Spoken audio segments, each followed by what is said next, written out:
I guess Skype is being twitchy. Yeah.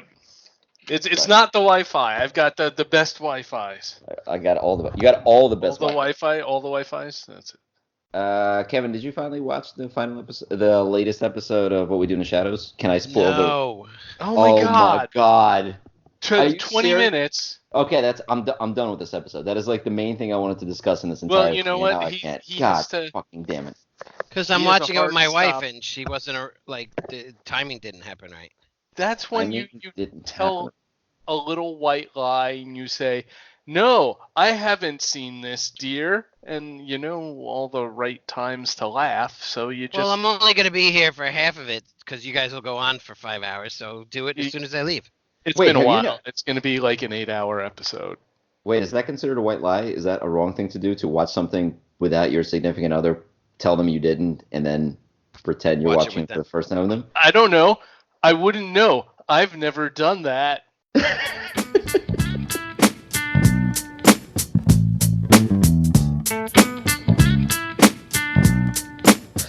I think you might want to blur your face, not just your background, then for this podcast. Yeah. That is amazing. Skype finally added a feature that I'm very excited about. It's the first thing that Skype does right that I actually like. That's it. We're sticking with Skype. That's it. It really does kind of blur us too. Well, I'm gonna turn it off. So, well, mostly I don't even have a background. So, Oh my God, everything's so different. You went from a blurry blue background to just a semi less blurry blue background. okay. So what are we up to? Episode 9? I think Holy this shit! is- One more to double digits, and that's it.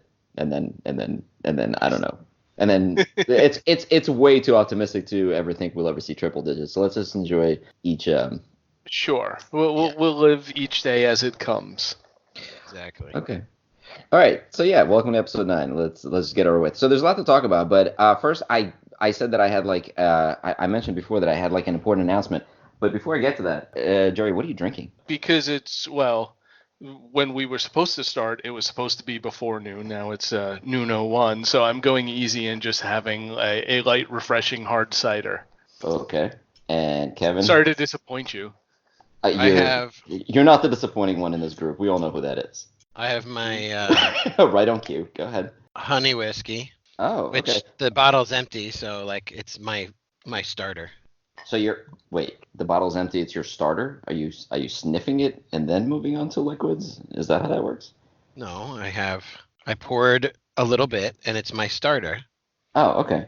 All right. Well, I finished it just now. Is my point. So then Oh. it's an ender.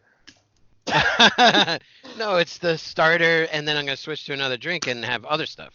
I see. Okay. Well, I'm back to my good friend Teachers. Yay. Wink, wink. Nice big bottle. No, I don't think you get it. I'm drinking whiskey again. Whereas Wait, did you get a job? I have. You got a job! I have officially You, rejoined. Yes. you dick! You waited for this podcast. Oh yeah, congratulations. Yeah, thank you. So for a couple of months there, I was basically a lonely loser like you, but now I'm back to once again being your superior. Don't overthink it. Just shower me with praise and congratulate me. It's fine. I said shower me with praise and congratulate me. Yay! There was clapping. Good, Like good for you. Thank you. Yes, I have officially rejoined the workforce. So there you go. Excellent. When do you start? I'm already working, as you can see by me gulping this whiskey down as fast as I possibly can. Okay, when did you get a job and just not tell us? I accepted the offer last week, and I start tomorrow. I'm sorry, not tomorrow. What are we? I start Monday. Nice. Yeah. Oh, so you haven't actually been commuting already? Because I noted a lot of polos with you driving, and I was like, wow, is he like back in the swing of things? No, I was thinking of just actually waiting till my first day. I have this weird, what do you call it? I have this weird I'm always paranoid that if I celebrate something before it officially starts, it like may not happen, which has happened so many times when I, celebrate too early. So I was thinking of just not even telling you guys until I was literally driving home for my first day and be like, hey, look at me. I'm dressed up like a professional person again. I shaved, I brushed my teeth, I did a full body dehairment. Whoa, I wanted to be really aerodynamic for my first day at work. Stop. Done. Oh, are you supposed to shave and brush your teeth when you go to work? Well, you worked from home for like, I don't know. I did, so I don't remember what you're actually supposed to do. Did you wander into your first day at your new job and like unshaven, hair sideways, in your pajamas, half drunk? But no, I wouldn't say it was pajamas. It was more just a bathrobe and slippers. But I guess, I mean, I don't sleep in that, so not I see. technically pajamas. Oh, okay, all right. Well, it's okay. So yeah, so it's been a while since we talked, and it's so long that I literally had like a correction I wanted to make from the last podcast, but I'm sure nobody even remembers it. Plus, half the things I wanted to talk about have already like gone and died and are completely irrelevant. But you know what? It doesn't matter. I'm still gonna bring it back. Well, hold Uh, on. Our listener just finished listening, and oh, now yeah, they're right good. on to the next one. Oh yeah, yes. Thank you for catching up. So first of all, quick correction. I don't know if anybody gives a shit, but I keep mentioning that show Happy. I wanted to say that I mentioned it was on FX. It's actually on Sci-Fi, not FX. So if you spent the last month looking for Happy on Sci-Fi, I apologize. You're on the wrong channel. Go watch it on. No, wait, it is on Sci-Fi. Fuck. Oh, you know what? It doesn't matter. No one uses TV Guide anymore. They just go to whatever search bar they have and whatever they use to consume TV and put in happy. Oh, I that's right. don't know, and I don't think anyone knows what channels are anymore or networks or anything like that. I see. Okay, well that makes sense. All right, so there was a couple of things. So let's see. Uh, oh no, I think all my notes are gone. Oh man, I had a bunch of really good notes about things, and I'm I think looking they're all at them gone. right now, so No, they're still there. I had side notes, and they're Oh, look at wow, he's not telling us he's no, no, working. no. He's got side notes. Do you have a little side podcast going on too there, Skippy? Is there I anything else you're not telling us? so if you've ever been a comic book fan, do you remember there was a whole storyline where the Justice League had this uncomfortable moment where they all found out that Batman had this secret plan to he had like a way to kill every single one of them. Like he had this because and they found it out and he's like, well, if like the Flash goes rogue, I can do this. If Superman goes insane, I can do this to stop him. They found out he basically had this little like he basically had a plan to stop each single one of them. You had a big red button for all of them. Yeah, basically, and they're all like, "What the fuck, dude?" And he's like, "Well, just in case one of you ever turns or is turned, and you have to put down." And He's I like, don't remember. haven't you read comic books before? Yeah, seriously, dude. Yeah, but I think the fun, and I don't remember because it was so long ago. But the meme, there's a meme that emerged from it, and I don't remember if it's actually accurate or not. But I think at some point, and they're like, "Well, how do we stop you?" And he's like, "You can't. I'm Batman," or something like that. So I don't know how this relates to me in any kind of way, but I think you get the point. So I found the notes, but here's the problem. So Kevin has not seen the latest episode of What We Do in the Shadows, so we can't discuss that. So I guess all I can say is that it is arguably the best show on TV right now, and if you're not watching it, you should. And it got renewed for season 2, which is awesome. That's And amazing. yeah, Kevin, you're doing yourself a huge misjustice, if that's a word, that you haven't seen the last episode yet. I'm usually the one that watches it every day, That's every why time it comes out, and I had stuff to do that night. We were home late. I fell right to bed and then missed it. That's why. Like tell your wife you're going to masturbate or something. Go in the bathroom and watch it on your phone. Jerry, you need like I mean, look, it's a respectable like excuse, but you really need something outside of frequent masturbation to just leave the room every single time. Oh no! Like at some point, it's going to become so commonplace, you're just going to accidentally start into conversations where you're like, "Well, I'm done with dinner. I'm off to masturbate. See you later, daughter." It's just anything. Just like I have to go take a shit. Something. Like even Oh that. yeah, I So guess I have you could do that. I have a question. Yes. I have my next bottle of maple bacon not opened. I think I might want to save it.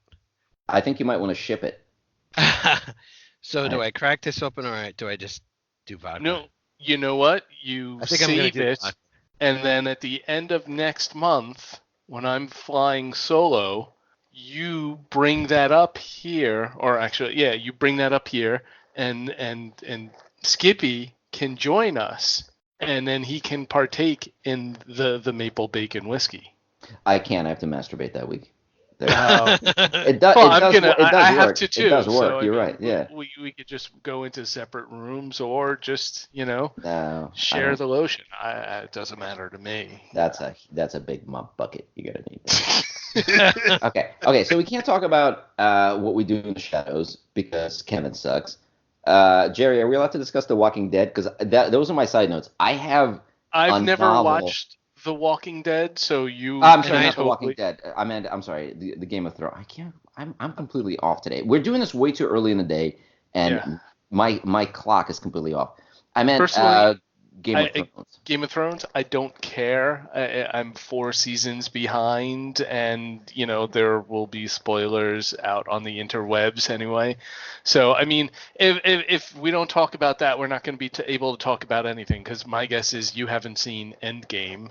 No, but I'm kind of at the point where, I mean, okay, it's not that I want Endgame spoiled, or like I'm dying for a spoiler, but like there's really nothing that could have happened in it that's gonna be like a crazy spoiler. Like somebody died, somebody came back, somebody's replaced, somebody went off into the whatever, somebody sacrificed themselves, blah blah blah. It's gonna be a combination of all the past movies plus stuff from the comic book. So, I mean, yeah, I guess it is like kind of cool to see it on the screen for the first time. But then again, like a good chunk of Infinity War was spoiled for me, and when I watched it, I was like, okay, I kind of knew this. It wasn't a. How should I put this? None of it Wait, was the unexpected. whole thing is spoiled because it existed in one form or another in comic books.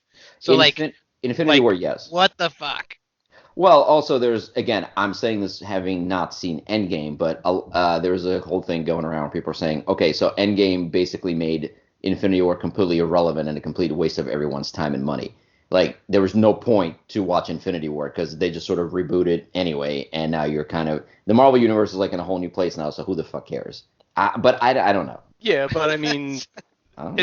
it's kind of like that with any movie. I mean, it's just entertainment value. Do you go to like watch people do, whatever? I mean, you could say that for John Wick. Now that it's, How dare you? in How dare you? I know. You do Now not that criticize John Wick. in episode 3 he's excommunicado, so the first one didn't matter that he was like a legitimate assassin in whatever organization that he was in. Well, no, because there's a train of events. The first one is what triggered the second and the third movie. If there was no first movie, there would have never been a two or three. Well, there might have been yeah, I guess Okay, two, just a guy. you Well, no, are because criticizing Endgame before you even fucking know what it's about, No, he's not criticizing saying it. it erases everything. Oh, everybody's back to normal. no. I That's didn't. such a I said that's what people said. I said I Yeah. haven't seen it, so I don't know. I'm arguing. oh. I'm just saying what I read. I have no idea. I might go to Endgame and go, wow, I was wrong. This was the best thing ever. A culmination of 10 years. It's the most incredible cinematic experience I have ever experienced.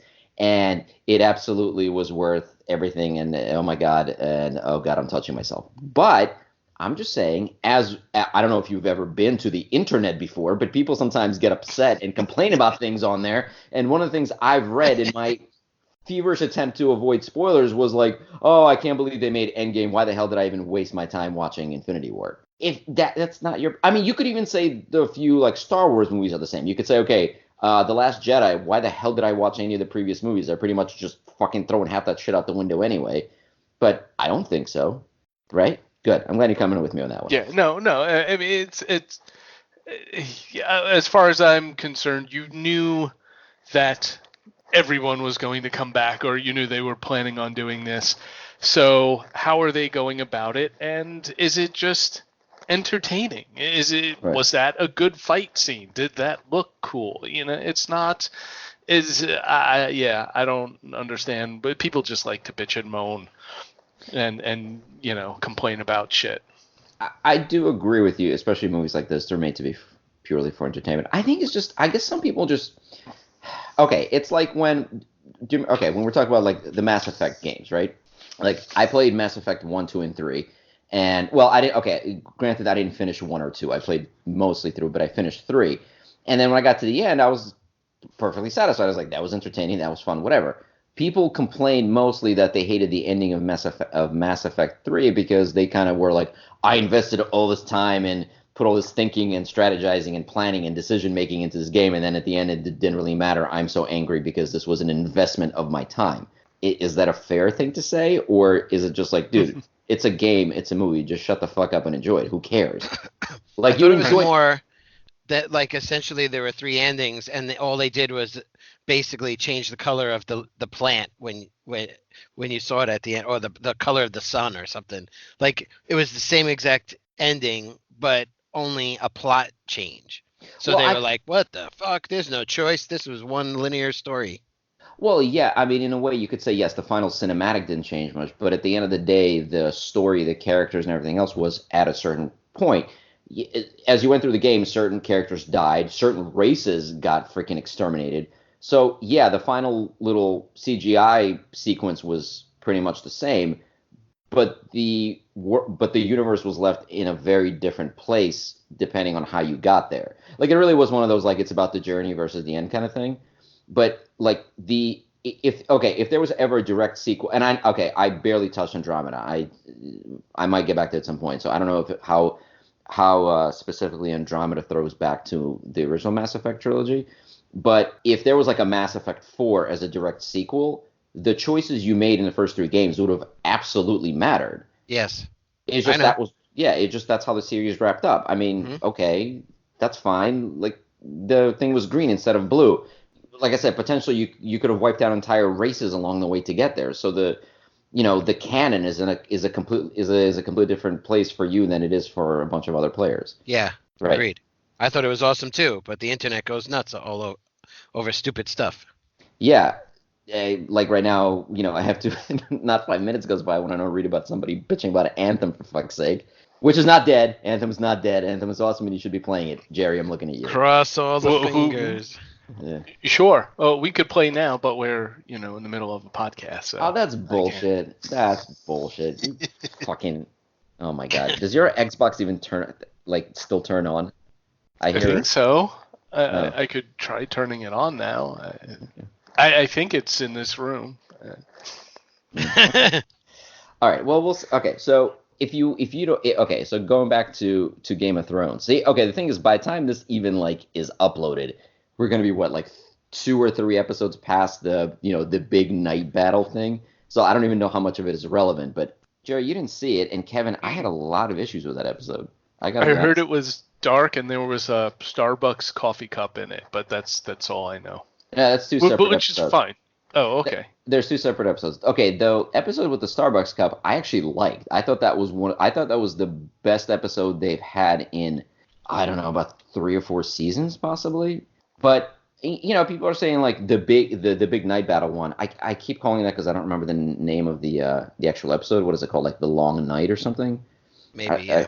yeah, maybe. That there was just like a ton of buildup. Like imagine a show building up to what is well, first of all, this isn't going to be the apparently the big battle of the entire thing. Apparently, there's one more looming, but this was like one of the biggest that the whole thing was building up to, and it was the resounding meh, with like with massive plot holes, and just yeah, the fact that it was shot really poorly, was barely visible, and the producers actually defended that decision and said, "Oh, we meant to do that." So you're saying that you're They angry did. because you invested all this time in and you were rewarded with a crappy battle? You're right back to where you were, where Okay, now we're you moving on to just a want to different fight. topic because Jerry's making too much sense. Fuck you. I don't like this conversation. Who broke? Sure. Go masturbate. So, okay, fine. Let's okay. Yes, that's all true. But let's pretend that Jerry did. Oh, wait, I'll just edit that out. There you go. No, Jerry, whatever you just said that I had to cut out was wrong. I win argument again. Go me. So Kevin, let me ask you this. Let me Yeah. just ask you. I mean, I could go again. I could go like point by point as to why that episode sucked. But let me ask you just one thing. And Jerry, you can put in earmuffs for a second if you don't want it spoiled. I'm only going to ask one thing, Uh-huh. and maybe Kevin can explain it. All right. So spoilers for the final season of Game of Thrones. Kevin, are you prepared? I'm prepared. Okay. So you know how they all came to Cersei and tried to get her to join in and help them defeat the Night King, right? Yes. Yeah. Okay. So they came to her and they explained what the situation with him is. They showed him, they showed her the white what was it? The zombie, White whatever. Walker. Yeah, whatever. They explained everything that was going on, right? And they said, "Okay, we basically have no chance at all, but we stand a better chance if you like help us, right?" And she's like, oh, yeah, no, totally, I'll help you. And then as soon as they left, she's like, fuck no, I'm not going to help them. What I'm going to do is I'm going to let them and the zombie White Walkers, whatever, fight it out. And then they're going to, like, thin each other out. And then I'm going to just crush what's left, right? Basically, yeah. Okay.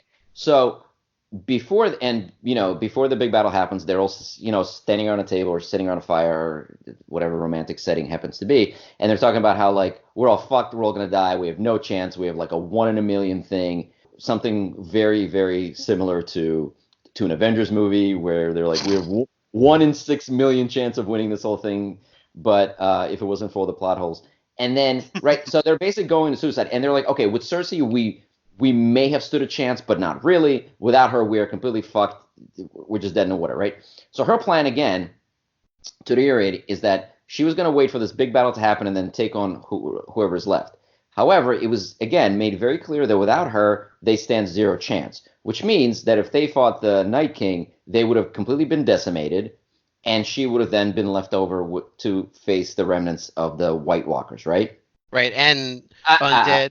Right, and the undead. But the dude can raise everything from the dead, which means that when he won, he would have just raised up everything he just killed and had an army like 10 times bigger than he even had before. So Right. she would have stood even less of a chance. So Yeah. what the fuck is her strategy? She has no chance of winning this at all. What kind of dumbass plan was this? I mean, to me, I thought she was, there's no fucking way I'm gonna help them, and they better win because I'll be the last one standing. But she pretty much was told that that's not going to happen. Not only that, but you know how she brought in, like when they were left, she partnered with that crazy uncle with the ships, whatever the fuck his name is. I don't know the name of any of the families, even after 8 years. And then she also bought like the golden, what is Golden it? Company. The Golden Compass Army. I don't know what the hell they're called. Right? So she had reinforcements. So what would have made more sense if she sent her actual armies in, helped them defeat the White Walkers, and then brought in those additional reinforcements to basically wipe out, after they defeated the Night King. Wouldn't that have made much more sense? Am I crazy? No, you're just No, making she sense. she didn't want them to know that she could get more army. So instead of sending her But, own, but she she was still just gonna. right, but she still didn't have to tell them that. She could have just sent whatever she had, and then while they were gone, recruited the additional reinforcements. Yeah, but it's Game of Thrones because then she knows she's like, oh, if my armies are thin, the reinforcements gonna turn on me and fuck me, and they're gonna like just ram a fist up my ass and take over me when my armies are low. Yeah, no, that doesn't make any sense. It, it, Okay. there's a lot of faith that, like, hey, I'm gonna leave you to the crows or the undead, and you get wiped out. Haha, I'm in a better position, or I'll deal with them on my own. And you're right, that was a failing of, like, well, hold on, they're just gonna bolster their army with all of the northern people, Right. and Khaleesi's group. So I agree that was, sort of banking her survival on them making it through on their own and just being very weakened instead of, slightly weakened. Right. Okay. So now, okay, this undead king. I haven't really gotten too far into him yet. Now, can he just like wave his hands and everyone on the battlefield gets up, or is it like he has to go and like it takes 5 minutes to get this guy up, and like is there a time frame involved? Because if So- there's a time frame involved, then during that time when he's like working on getting everyone up, then she can move in and take him over. It as with everything that happens in Game of Thrones, it depends what they need for the plot to happen. Gotcha. So in some cases, actually in the last couple of times you've seen him do it, what he does is he first directly locks eyes with Jon Snow in a very uncomfortable yet romantic moment, and then he stands there and epically slowly raises his hands, and everybody. It seems like he just sort of like channels to whoever's dead in the area. He just brings them back to life because he actually inadvertently, I'm trying to keep as many spoilers as I can. He inadvertently raises from the dead some people that he didn't even know existed in the area. They were like buried like in the crypts and whatever. So, however, I think it also depends on like the size of the creature because he, again, trying to avoid spoiler, he brings back to life something relatively large at some point, and that takes like he has to like put his hand on it and like concentrate, and it looks like he's trying to pass a massive kidney stone, and then brings it back to life. But usually Been he there, just sort done of that. like right, yeah, exactly. So yeah, you It's definitely so funny because your to me over dramatization of like all these things actually throughout all of the movie the seasons, all the multiple seasons. Whenever you see the not just the king but any of the whatever they call like the boss guys, they all just raise undead like that they're around, and yes, it's like a little bit of a concentration moment, but they make it happen. And right, like bigger things take a little bit longer, but not really. I mean, the plot rolls through it pretty quickly. So like there's no reason to conclude that there's a tactical reason to like let an entire army die to them because they'll take a very long time to become undead. There's no reason to believe that as a viewer. right.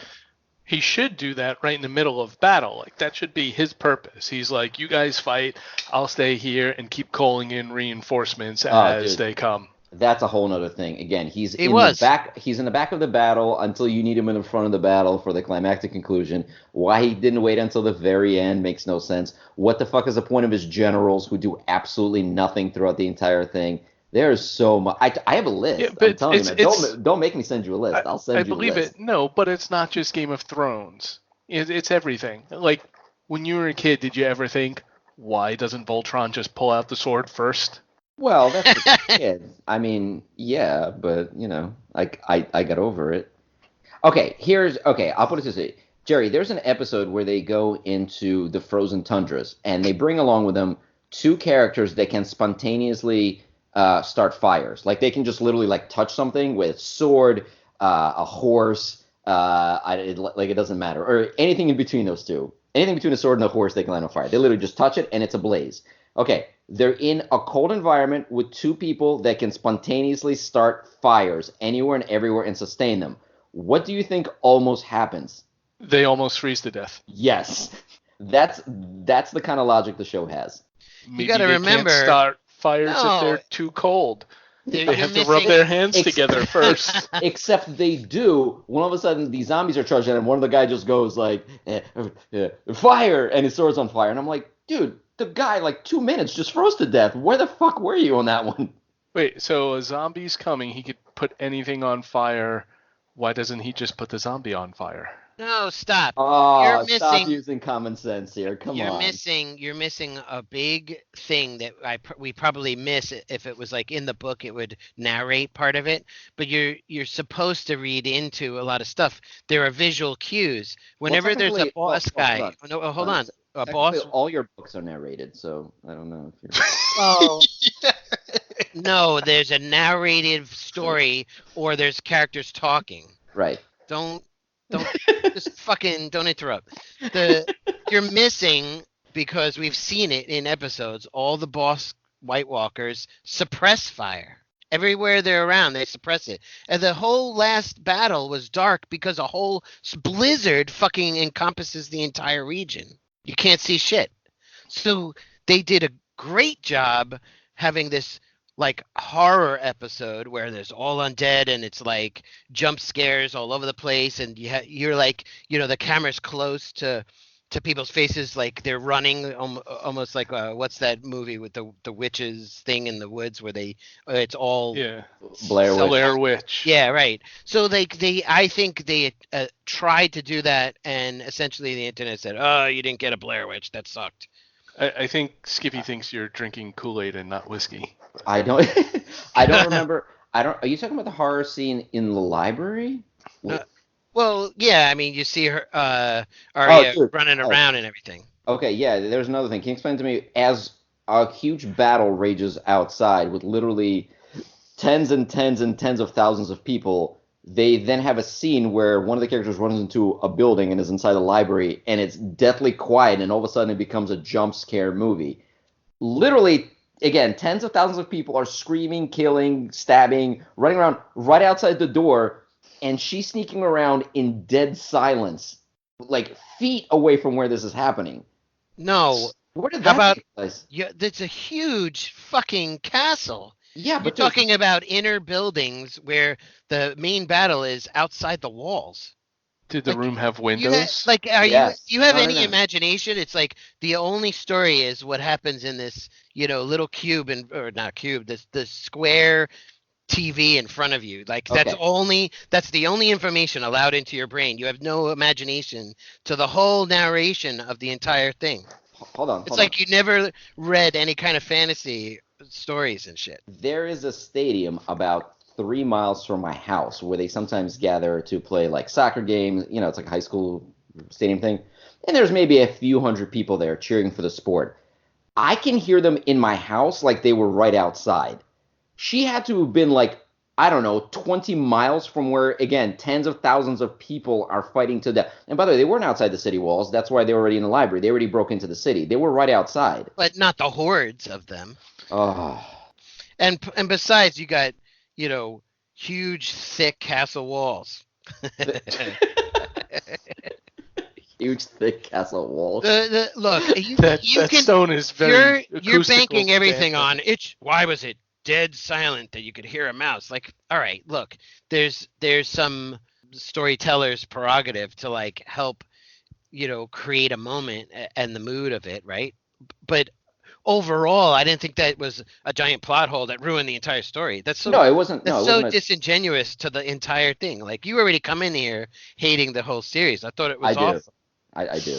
I absolutely hate this. I admit. Like I said, I'm finishing because yes, I am hypocritically saying I invested all this time, and I will complain about it. And I'm going back on everything I started this podcast with, but I don't care because I have whiskey and a job. So fuck you. But yeah, no, that's not the giant plot hole. That was just one of those things. It's okay. Remember we talked about I forget what movie we were discussing, but I said when something takes you out of the movie and you go, Yeah. wait, what? Totally agree Like with you. that ruins it for you. So that moment for me, when all of a sudden it goes from this massive battle to all of a sudden this quiet jump scare horror zombie thing, I'm like, wait, it feels like it's a completely different episode. Like there's just nothing. There's no link between those two scenes.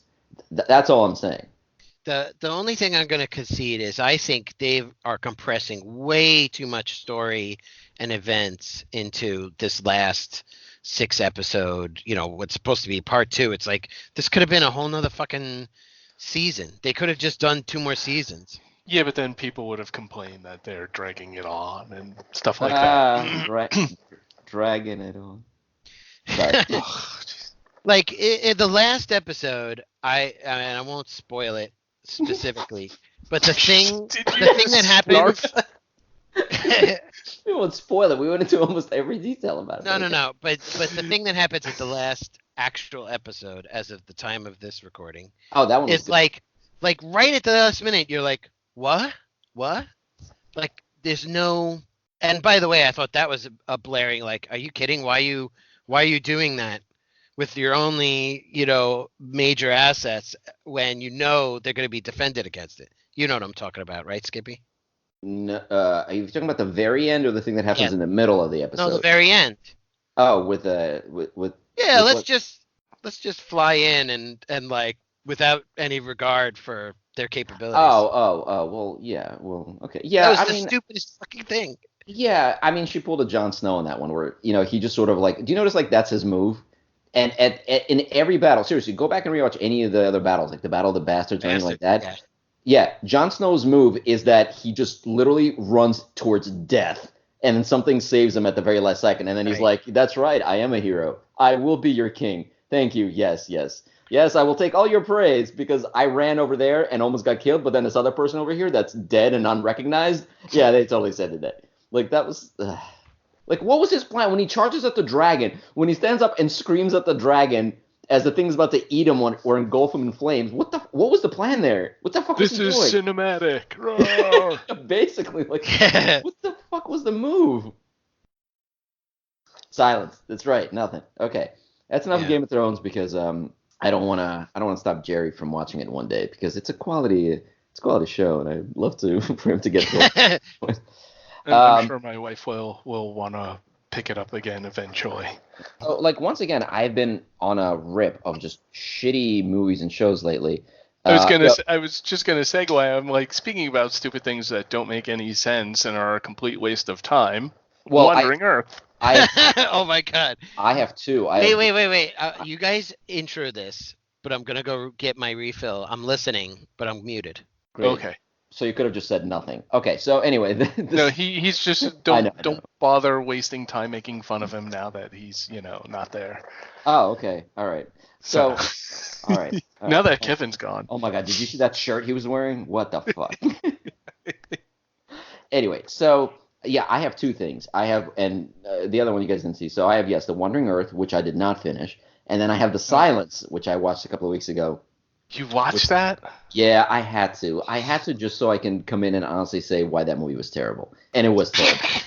I could probably say plenty without even watching it. Yeah, it's not like the Bird Box where I could say, look, I went in there expecting shit, and it was like lukewarm shit. So, it has some entertainment value. It actually has a somewhat of a Kevin score, whereas The Silence you should just avoid at all costs. It is absolutely a much, much, much worse A Quiet Place. It's terrible. You know what? I actually wanted. I did have one really. Damn it. I want to save The Wandering Earth for when Kevin is back. I do have one question, and he's going to hear this anyway. Maybe he can chime in. So I spent years working in the medical field as an EMT in the EMS field in general, and I have family that works in the medical field, and no one can really give me a straight answer for this. Why is it that in every other show, every other movie, no matter what the person has, no matter how sick they are, antibiotics are the magic solution to every problem? And it doesn't matter which antibiotics. They're just like, I have a cut on my leg. I have a bite on my arm. I have a knife in my eye. I have this. I have that. I have sepsis. I have whatever. And they go, get me antibiotics. And they go find some kind of pharmacy in the middle of the wasteland that just says antibiotics on it in big red letters. And they take whatever antibiotics they have and they're magically And immediately they're fixed. Right. Now, I could say that, all right, you have to suspend disbelief a little bit, but it's such a go-to plot device in every fucking thing that I can no longer just ignore it. Probably just because most people are ignorant of how that works, or I don't. Well, I asked somebody about it who actually knows something about it, and they didn't give me a straight answer. But the answer I got is like, well, even incorrect antibiotics may still work. It's just that basically it's better than nothing. But chances are no, it wouldn't help in like 90% of these situations. Well, it doesn't help at all when you're infected with a virus, right? Okay. Well, no, wait. I'm confused here.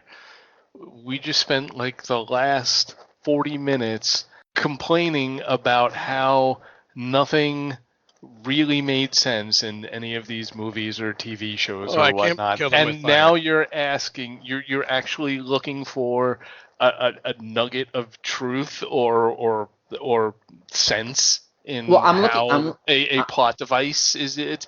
Here's your answer. It's plot device. Period. Well, I'm looking for somebody to tell me something like, well, no, you're wrong. Actually, most antibiotics would actually help with most of these issues. Sure, they may not in some cases, but again, it's better to take some antibiotics than just leave it alone and not take it. Meaning, like, they won't do harm. They may not help, but they certainly won't do harm. But antibiotics are actually pretty strong. But they can do harm. Yeah, yes, penicillin. So, yeah, penicillin was like the Uber cure back in the day when it was first discovered, right? Well, yeah, but that might have been just like how much of that was because it was an Uber cure, and how much of that was like because it was just, oh, we found this great new thing, just put it on that. What is that, a scrape? Put some penicillin on it, it'll be fine. What'd you do? Lose a limb? Put some penicillin on it, it'll be fine. Well, that's how they are with all these with antibiotics. Like no matter what happens, they're like, oh, I got a cut, oh, I got a scratch, oh, I got stabbed. Oh, it's okay. Let's go on a super dangerous mission into town and find some antibiotics. Well, I was just reading an article where the world last resort antibiotic that they save for only the worst case scenario, they're starting to see resistant to it, and they were like, oh no, there's so many people going to die now. So like it still is a significant medical not a cure, but like a treatment. No, but what you're saying too is and this goes back to what Skippy was saying, is how everyone is like, oh, just use antibiotics, and there is harm in that, because the more you use it, the more resistance it builds up to it. So, well, yeah, but they're not. I don't think prolonged treatment. So if they used too much fire, the undead would have become resistant to it. Oh dear God. Oh, Oh God. dear. Jesus. Can you hang up on him? I So am what? so glad I have whiskey again. I could not deal with this shit on cheap wine. Wow. What does this have to do with Wandering Earth? Did they use? Was there something with antibiotics in Wandering No, no, Earth? no. God. This was on silence, and Oh, okay. there's no reason getting into it. Let's just say the silence sucks, yeah, let's just move on. Just don't watch it. Oh, poor Stanley Tucci, who has been in so many great movies. I don't know why he's in this. It's just horrible. And it's one of those things they don't really explain anything. And by the way, why is it in all these like movies where you have creatures that are attracted to sound?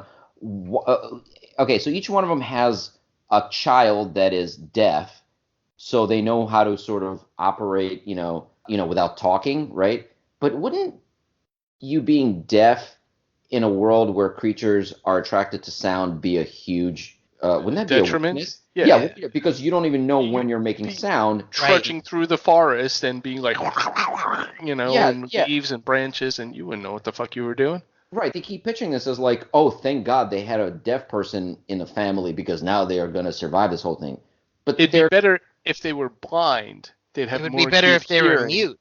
it'd be and better they'd if they be able stopped to. making these movies Yeah. altogether. Yeah, I totally agree. I wish there was an antibiotic to Netflix movies. Okay, so moving on to Like Wandering Earth, one because fart and you're dead. that's the thing. Like you make a whole bunch of noise when you sleep, which they never mention. Like people snore, people fart, people moan, people do Eat all kinds Taco of weird. Bell and you get all sorts of borborygmi, and your stomach's like. Yeah, exactly. And the fact is, like each one of these people who are deaf, they sometimes do things that they don't. Yeah, exactly. They don't realize they're doing things that make noise. Like in the Quiet Place, there's a girl that tries to see if like her ear thing works by like snapping her fingers loudly. That doesn't seem to attract. Or she makes other noise to see if her earpiece is working. Right. That would have gotten everybody murdered. But anyway. You know what? I do have one question. I'm sorry. There was one thing I want to ask in the silence. So when these things strike, right? They are okay. Keep in mind these things are attracted to sound, like any sound, whatever the loudest sound is. That's what they go towards, right? Mhm. And this family lives in a suburban house, which they say like technically they say they're like, well, we live in the city. Okay, fine. They live in a somewhat populated area. It's not exactly rural. It's just like a busy suburban part. Their logic is that because they live so close to the city and in a generally populated area, they should get up and go out into the woods in the middle of nowhere where it's quiet, where it's safe. And my question was, all right, on one hand, okay, I guess you could say they think it's safer out in the middle of nowhere because those creatures won't move away from the cities into the quiet areas because there's nothing that attracts them there. But what I was thinking of is if you are in a populated area, in an area that tends to make a lot of noise, aren't you safer because there's so many other things that drown out whatever sound you will make? Like for example, in a quiet place, they sit down and have a conversation next to a loud waterfall because the water blocks out the sounds of what they're doing. So wouldn't you want to stay in an urban setting where there's a lot of other shit going on? Like it seems like if you go in the Absolutely. middle of a quiet place, that's where you're more likely to make the subtlest sound that will attract these things, Yeah. right? Or Yep. am I missing something? Unless No, Their that logic makes is to no get in a sense. car. Yeah. God, okay. Wait, which one doesn't make? Mine doesn't make What sense. you are saying makes sense. It makes no sense to go out in the woods where you'll just get eaten Okay, all right. for making any noise. But do No, they you're teleport to perfectly you? right. Do they Do what? these evil things teleport to anywhere there's noise? No, they fly. They're like giant bats, but literally as soon as they get to the woods, I think they like just the slight like a branch breaks and like a thousand of these things swarms on it. So it's clear that they're not just in the cities. They've pretty much taken over the entire world. So there's enough of them over the entire globe where you can't find like a alien depopulated area where making noise doesn't matter at all. Yeah, because in Yeah. that sense, like if okay, yeah, what Kevin says is pretty accurate. I think it makes sense. These creatures are going to go to wherever food is. So if there's like a big city where there's lots of noise, that's going to be the buffet. You're going there. Right. If the woods are pretty quiet, you would think there's not many of them out there. But who knows? We're trying to apply logic and Yeah. and normal like habits of natural creatures to something that could possibly just make no sense. Also, much like everything in Wandering Earth. right. Also, keep in mind the woods aren't exactly quiet. There aren't animals out there. You go in the woods, it's pretty loud. There's a lot of wildlife making noise. It's not as loud as the city, perhaps, but there's still plenty of things to attract them. So Right. it's not like they're going to stay away from the woods entirely. Right. Right. Okay. All right. Let's just move on because honestly, The Silence does not even deserve any of this. It's a shitty fucking movie. So, all right, fine. We finally got here. Let's discuss The Wandering Earth, which I have not finished yet. I don't know if I have it in me. I don't know.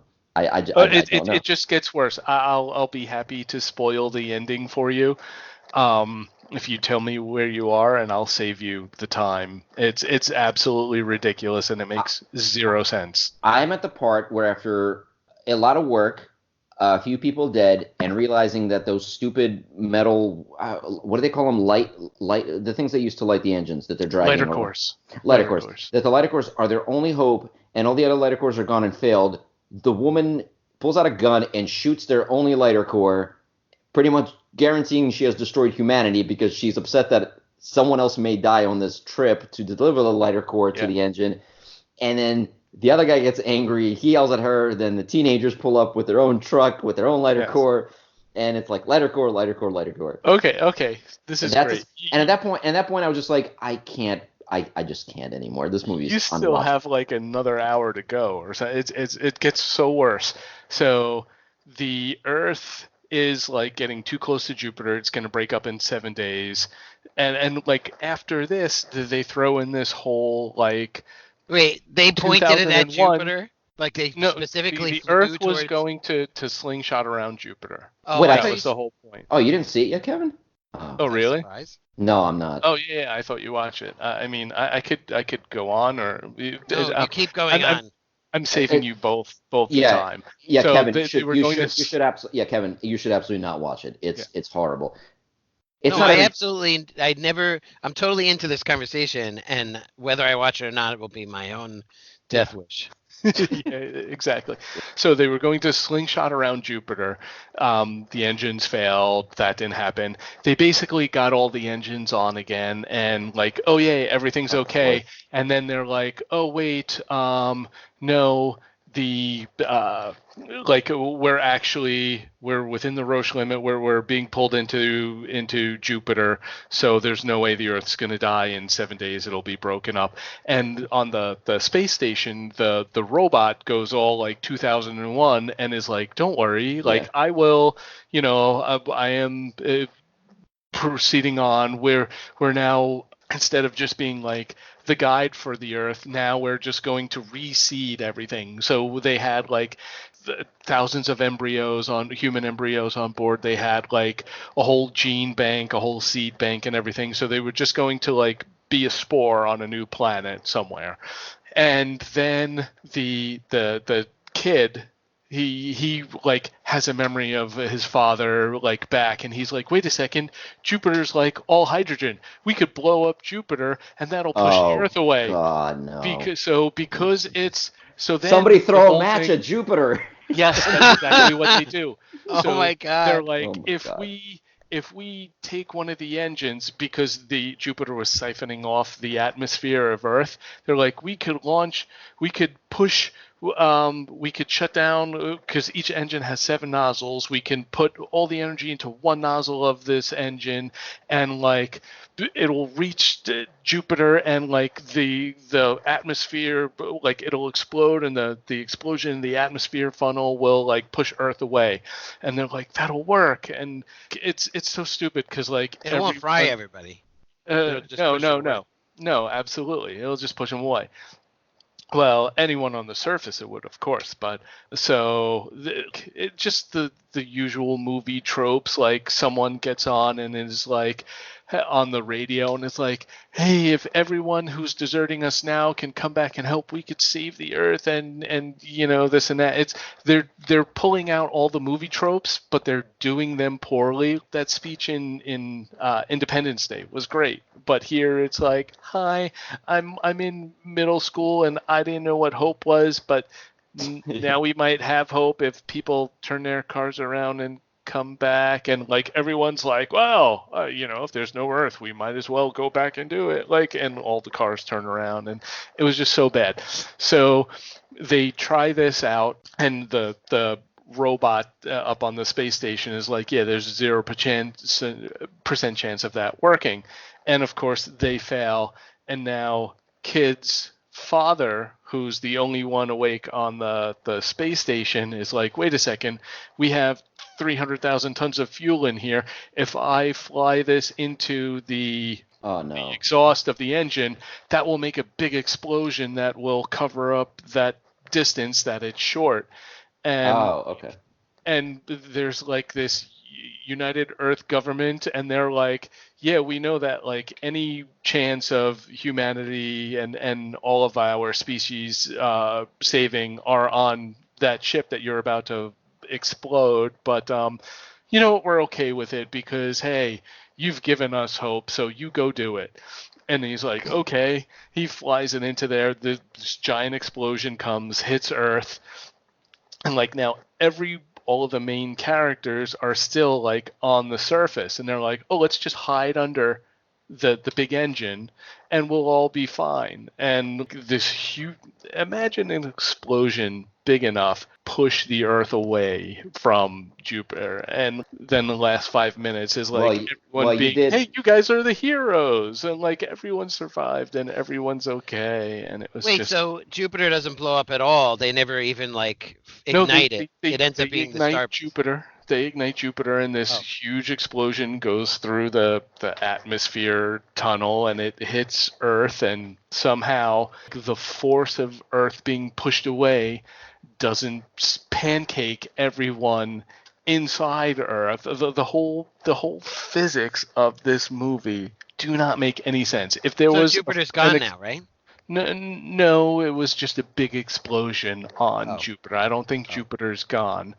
But if that actually happened, the Earth probably would be, or at least everyone inside of it would have been pancaked from the force.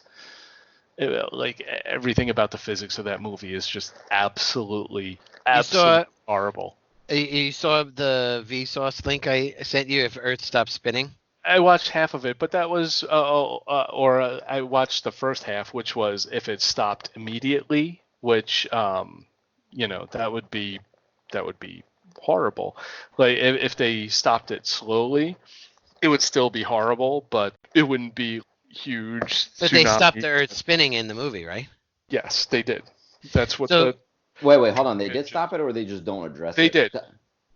They had these things called torque engines around the equator. Those were supposed to stop the Earth from spinning. But in the movie, they're like, yes, and it caused giant tsunamis everywhere, and it wiped out half the population of the Earth. It wiped out 3.5 billion people. Oh my god! And yeah, like if it stopped slowly, yeah, I don't know, but it would be somewhere in the middle. But I mean, still, everything about it was just stupid. I found another Vsauce about what if the sun like disappeared. I didn't send it to you guys, yeah. But like theoretically, just like immediately, just like overnight. Yes. So like in this situation, it's obviously not the same, but you're moving away, and eventually, I guess you're gonna get to it. But like eventually, they leave the solar system and they're just in the middle of space, or who knows? So they find another sun and they orbit that one. Right. Well, that's what they were planning on doing, but by that time the Earth would have zero atmosphere because they're just blowing it off with these giant engines. Honestly, the best part of the movie was like the end credit scene. Just like if you want to find any entertainment value in the movie, just go to the end credit scene. You're like, oh, that's kind of cool. We got good music and like cool images of the Earth flying around in space. But everything before that was absolutely horrible, and I hate you, Skippy, for even bringing this movie to our attention. Wait, but it makes it so easy to calculate the Kevin score on it, because you just time the credits and then you know what your value is. The credits were great, and then you paid for your Netflix subscription. And okay, so I am not taking responsibility for The Wandering Earth. I heard about this movie last year, and the only thing I heard about it was that this movie made more money in China than any other movie. I think Endgame might have finally broken that record, but apparently it was incredibly popular, made a lot of money, and it's an amazing sci-fi spectacle, and it's visually breathtaking and blah blah blah. It is none of those things. $700 million. It's like Yeah. approaching $1 billion. I Yes. feel sorry for anyone in China because Yeah. if that's the best of what they have, Yeah, it's pretty sad. Visually, it is on par with a really good like cutscene from a PlayStation 2 game. It's the special effects were not good in this movie at all. They concealed a lot of the shit by basically adding like snowstorms to try to hide a lot of the problems yeah. with it. Kind of the way that Game of Thrones hid their shitty CGI with In Total Darkness, and then and plot holes. So and then uh, so it's interesting to hear you complain about like the science of it, and that's absolutely all legit. It's funny like we take all the different perspectives on these things because I don't have a science brain like you, and I'm just watching it and going, I'm sure none of this was real, but okay, whatever, magic and dragons. So because I don't know. Like some of the things to me were like, yeah, this wouldn't work, but some of it I'm like, yeah, I don't know enough about it. The thing that really bothers me about these movies is that how like there's like the whole world is ending or the universe is ending, but they try to make you to connect to like a handful of characters and you're supposed to give a shit about their lives while like billions of other lives are at stake. This movie like takes it to like a whole nother level where they're just like the main character is just incessantly trying to kind of like sabotage missions that will save humanity from extinction by trying to save like one person here, one person there. Right. And he's like has this whole like soapbox approach how like we can't do this because that means like that person will die. And they're like, yes, but if that person dies, millions over here will live. And he's like, no. And just like, just completely like trips them up. And the same thing with that woman shooting the light core. Like, they're like, oh yeah, a bunch of people have died. And she's like, well, that's it. No more people will die, and shoots the lighter core. And the guy's just like, okay, so now everybody will die. Like, and you're somehow supposed to look at these characters and go, yeah, they're the good guys. Skippy. That drives me so insane. No. Skippy, we don't trade lives. Yeah, exactly. No, I hate that. That No, bugs the shit out of me. It's funny because, like, I mean, not even getting into the science of it, because as I was talking with you and Kevin yesterday, like, just so many ways that I could feel like if they like sat down and said, hey, like, Michio Kaku, give us like 5 minutes of your time. Who? They could have, yeah, Michio Kaku. You know him? He's like a theoretical physicist, but Oh yeah. No, I read his book. He's one of those high-end scientist guys that does a very good job yeah. at explaining science to the layman. Can't be that good. I've never heard of him. I said he does a good job.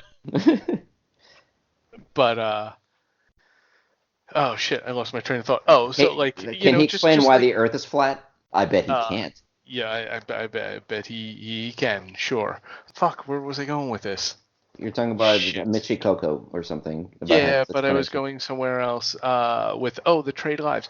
It's funny because a character in book that I'm reading that Kevin already finished listening to. The owner series. Burn. Like effectively in that the leader of Earth feels like she's doing this a great justice, and she's like, in order to preserve the human race, I have to. She's doing a Thanos actually. Like Thanos could have been based off of this character because she's like, I'm killing these 10 billion people because that's the only way that Earth is going to survive, and I've wiped out all the people on this continent because we'll get birds back and stuff like that. It's like I don't. They want you to connect with a character, like, oh, I would be that way. I'd be like, no, we're going to save my grandpa and fuck the rest of the world. But like, no, that like you're being more selfish than what you see as this monster person that's like, I'm making the bad decision. Like all these people have to die in order for so many more people to live, or this person or that person. It like the I'm sure like as much as the science of Wandering Earth is gone to shit. Same way, like you could have the same discussion with the morality of it and like the characters' actions and stuff like that. Okay, I see. All right. Well, I mean, I really no. I agree with all that. I don't know. I'll be honest. I know that you watched it because I mentioned it. I don't Yes, know. I blame you. I don't know if I can finish it. Like I don't. I think the part where the Russian astronaut gets killed, where he goes into space screaming in a really bad Chinese Russian accent, something Russian cosmonauts are invincible, and within 30 seconds is like sliced into whatever.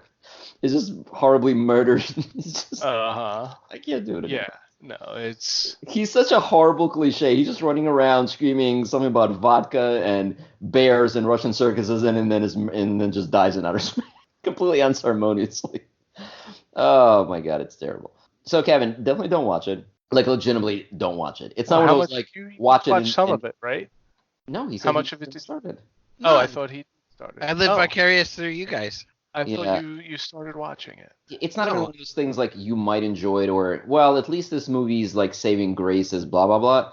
No, just no. I totally now understand why Netflix did not at all promote it in the US. I think somebody made like a financial decision, said this did really well, so let's put it on our service, and then somebody here watched and it was like, oh no, we can't tell people we have this. This is fucking horrible. Yeah, no, the movie is bad. Neil deGrasse Tyson is rolling over in his grave, and he only died because of that movie. Yeah, massively.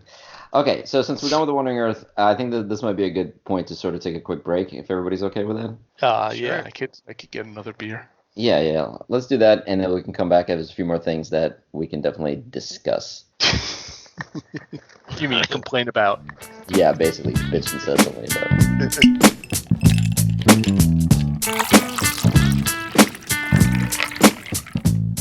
I don't even know what I don't even know what you ate. I just It saw was pasta. I saw you come in. I heard clanking of utensils in a bowl, and I saw like the top half of your head, like just banging against the like the laptop camera, and then you're like, oh, done. So I I don't know. don't waste time eating food. I could be doing other things, Hey, is that like an like age thing? recording a podcast. No, like I've noticed lately, whenever my wife and I go out to dinner or just when I'm eating in general, I inhale food at this point. Like she's barely done through like a third of her meal, and my plate is just squeaky clean. If I it is start, an age thing, it's on a bell curve because my mother takes I mean, glaciers move in the time that she takes to eat. But oh, no, because my father, he inhales food like may- crazy. I don't know how he lives with her maybe it's because a he's got to go on. I was gonna say maybe it's a male age thing. Maybe he's done within like 30 seconds, and he's done in the time it takes her to take 2 bites.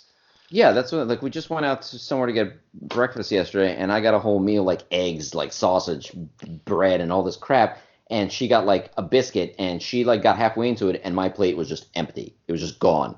Yeah. Like the waitress came by, and she wasn't sure whether our food was brought out or like if my food was delivered yet, because she still sees my wife eating, and she's like, "How was everything?" Like, everything was great.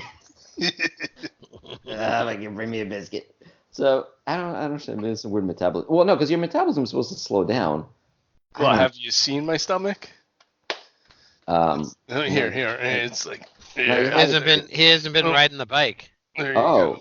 oh, Wait. oh. When are you due? I think like 3 months ago. Oh, I got wow. I got you beat. Oh, God. We have a belly off. All right, that's very nice. Well, okay. So, welcome back from the break. I'm assuming everybody's still drinking the same thing, right? Or did anybody No, switch? well, I'm still drinking beer, but it's different. It's Southern Okay. Tier Brewing Live Session IPA. Ooh, that sounds actually really good. It's tasty. Kevin, you were like running out of shit before, so what are you on right now? I'm still on the vodka. That was a long delay, so I'm guessing you've been happily drinking this whole time. Okay, good. All right, so in the break, we bitched about Anthem. I think like I said, I don't want to keep talking about it. It's just I'm taking a wait and see thing with Anthem. I still play it, I still like it, but I'm pissed at EA, and I hope the game survives, but we'll see.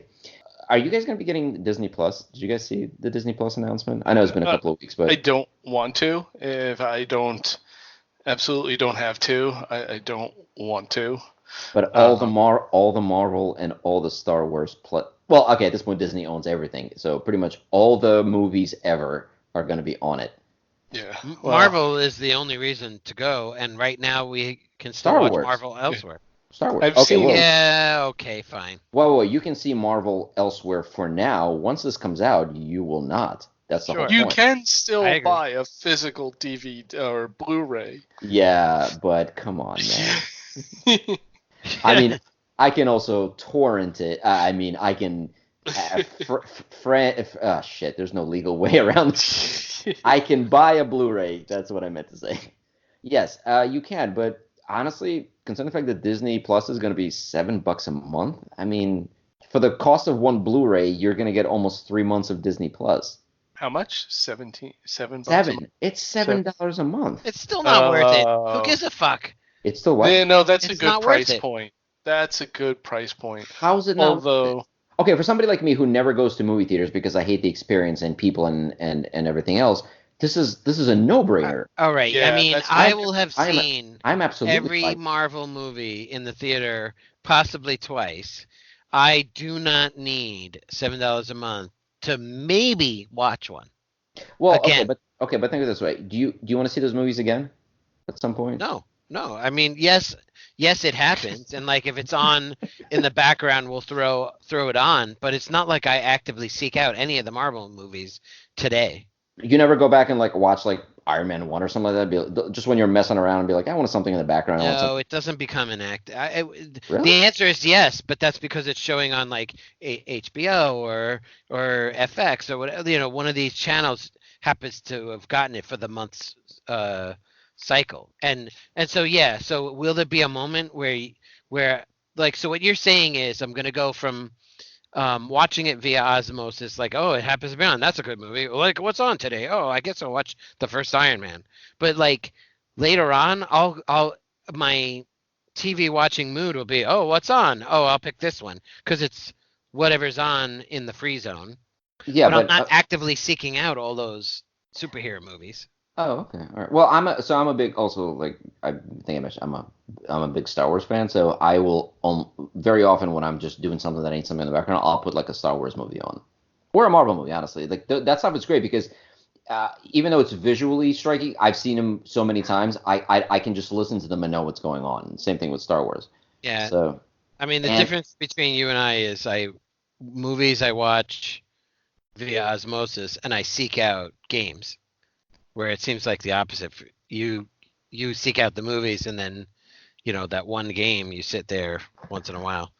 Yeah, I'm a casual. Yeah, I just need a lot of times. I just need some kind of distraction in the background. Like I can't work in a quiet space. I need something. Yeah, no, I can't do that either. Oh, I'll never get any work done. Do not put a movie on in the background while I'm working. Yeah. Well, if I'm at work, I have music. I don't watch movies at work. There, I just need some kind of distraction. But if I'm at home. Yeah, I definitely need something. Otherwise, I get distracted by other. There's always so much stuff going on in the house. I need like a focal point of my attention. And I know technically it should be the work I'm doing, but it never is. So if I don't have some kind of noise in the background, I always have ooh, I wonder what liquor I have in the fridge. Ooh, I wonder what food I have in the fridge. Like, yes. You know. Well, I will agree. Like the TV's on most of the day. You know, I'll come home, my wife has it on or whatever. She's got the attitude you have, and she'll do it she'll have something on while she's working. Whoa, and I'll whoa, come whoa. home and someone's there. This attitude? All right. Damn. My attitude. There's no other word to fit that situation. All right. I mean, I honestly will say I am definitely getting Disney Plus. I am considering canceling Netflix because so I think as we covered even just in this episode, well, okay, their movies are shit, and even as some of the ones that are a little more entertaining, I can definitely live without. Their shows, now that they lost the Marvel shows, their catalog is significantly reduced, and the original content they make is okay. They have an occasional show, but again, it's nothing that I can't really live without. And all the major networks are launching their own streaming services. So like NBC, CBS, and everybody else is already talking about pulling, their sitcoms and shows off of Netflix. So it's very possible that within a year and a half, Netflix is going to get a bunch of movies that I don't really care about and a bunch of original content that I can easily live without. Meanwhile, Disney Plus, for example, is going to have AAA, these the big movies that I actually like enjoy watching. Again, like the Marvels, You hate the all Marvels. I don't hate the Marvels. They're entertaining. I can criticize them, Yeah. and there's good ones and there's bad ones. I mean, again, what is it like? I actively obsessed with the Guardians of the Galaxy movies, but no, I'm sorry, I didn't think Doctor Strange was great. Right. I right. enjoyed that movie. Actually, I didn't think Fuck it was you, that movie was amazing, crap. but That movie was no, crap. it was cool. No, I'm not debating. It's crap. actually, I see your point. Like, Yeah, see, even Kevin right. agrees with me. He just agrees Netflix with me is that Doctor gonna- Strange is crap. Netflix has always been like B shows, and then now they tried to up it to be original content, but the original content is B or even C. I mean, Right. The Tick is a good episode, but like That's on Prime. That's on oh Prime. that's a Prime. So look at that. Thank you for and- making your point. Actually, my segue was going to say even Amazon might be the if you're going to pay for a service, Amazon Prime, you can Yeah, but kind of Amazon- cover most of the Netflix viewpoints through. Yeah, exactly. Yeah, at this point, and because if you have Amazon, you can technically subscribe to. They have a channel thing, so you can subscribe to like HBO or Showtime or Cinemax through your Amazon Prime account. Like you pay. Yeah, extra, but hold on. Those you can do all of those direct for the same amount of money. It's kind of stupid. You can, but it's convenient to have it all in one place. So you're like, all right, well, I already have Amazon Prime because I have the shipping thing. So, and I already have, and that comes with like Amazon shows and movies, even if they're not great. But then I can also just give Amazon an extra $5 a month and get HBO Go or whatever. Whereas if, okay, I have to pay Netflix, plus separately I have to get HBO, plus separately I have to get all this other crap. It's most people, they're going to take, the shortest route between 2 points. And for them, if the money is the same, why wouldn't you just do that? Just connect it to one, Yeah. one hub that has Right. everything. Yes, I can launch Amazon Video and have access to everything as opposed to launching these individual apps. And that's the thing, like that's where kind of where Netflix lost it because they refused to partner with anybody. And understandably, they just had a different business model, but now they're completely they're just an island of their own. Netflix at this point is just another channel with on-demand content, and their on-demand content is rapidly becoming less and less attractive. Yep, They're losing a their A. blockbuster waiting to happen. Yeah. Yeah. No, actually, that's a very good point. Yeah, they killed Blockbuster, but right now they're kind of in the same position where they're trying to adapt and they're still huge. Don't get me wrong. Netflix is like way above everybody else. Like no one's even, well, but with the announcement of Disney Plus, there's not a single news outlet that's not saying that like, oh yeah, everyone's going to get this on day one. When are they supposed to launch? Disney Plus will be launching in the fall. I forget if it's October or something like that. And the very first, I think in a way they're trying to time it so that the first big movie they get is Endgame, but that might not actually be on there till like December. So I don't know. They can launch it whenever they want. Yeah, well, They just might, it's a business decision not to do it right away, so people still go to the theater. They also have contracts with certain places, and I think they're waiting for a chance for that content to be pulled from certain. Right. Services. Yeah. They're also trying to figure out what to do with Hulu because they're going to be they bought a significant stake now. Well, they had a significant stake, but they bought a bigger one in Hulu, which means that they're going to now try to offer a bundle that has Disney Plus and Hulu. So if you're somebody that likes classic shows, for example, you're just going to now pay them like $14 a month and get Hulu and Disney Plus.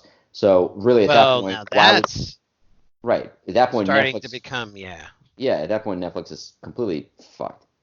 So I don't even. We'll see. Like I said, I'm planning to definitely get it. It just to me it just doesn't seem really like a winner. I'm definitely not jumping on it immediately, but I get your point, and I have to agree.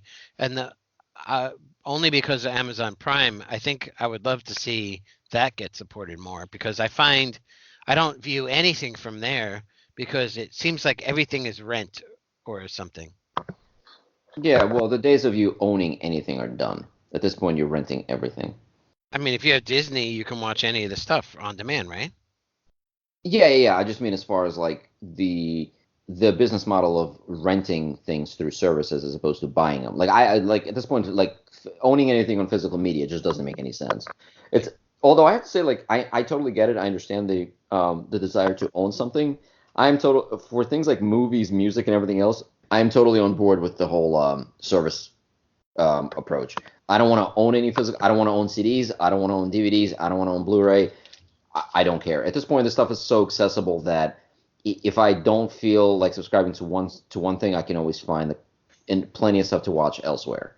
Well, not is it only just so accessible, it's so ubiquitous in the sense that everyone's creating it and there's so much to draw on. If you had to purchase everything individually, you'd either be missing out on 90% of what was there or you'd be absolutely broke.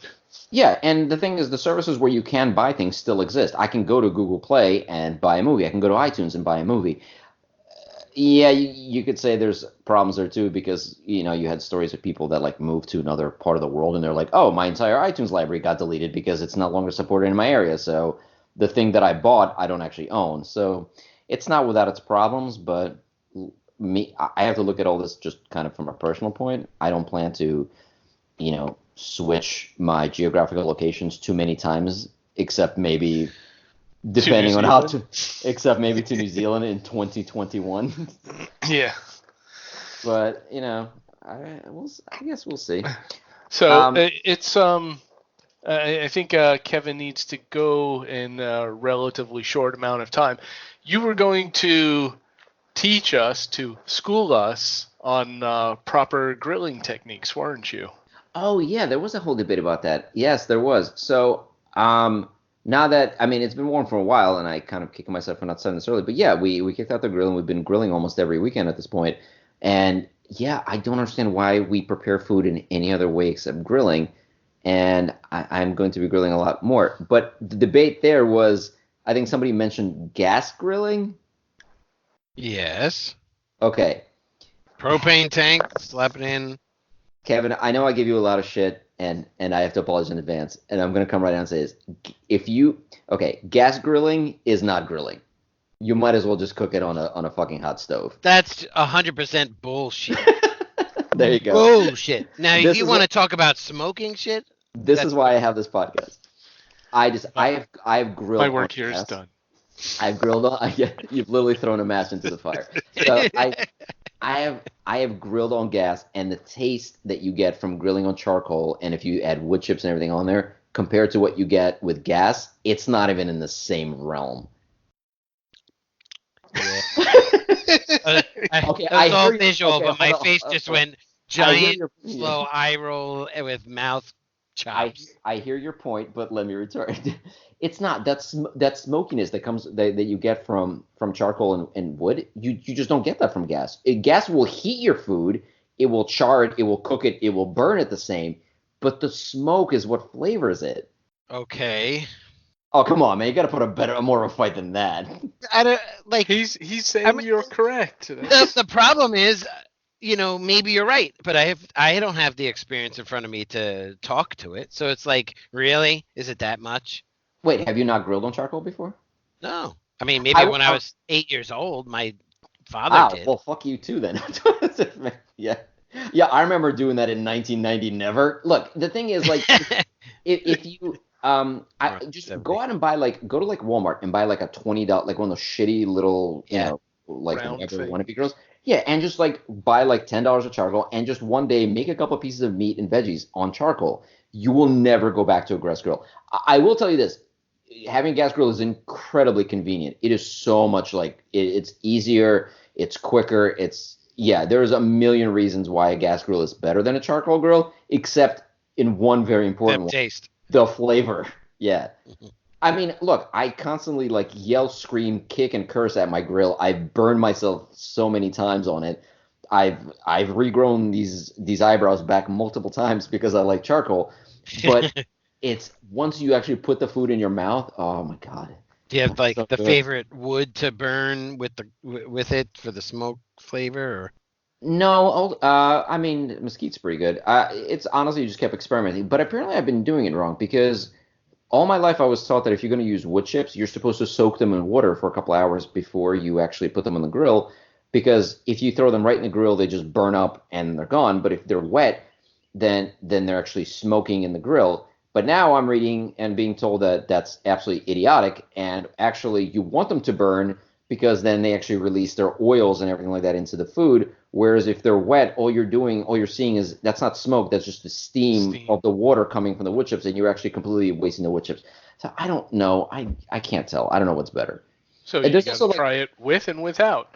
yeah, the problem is there's always this weird placebo effect, where you kind of tell your brain, okay, this is going to taste like a certain flavor of wood chips that I found, and you just convince yourself that it tastes that way.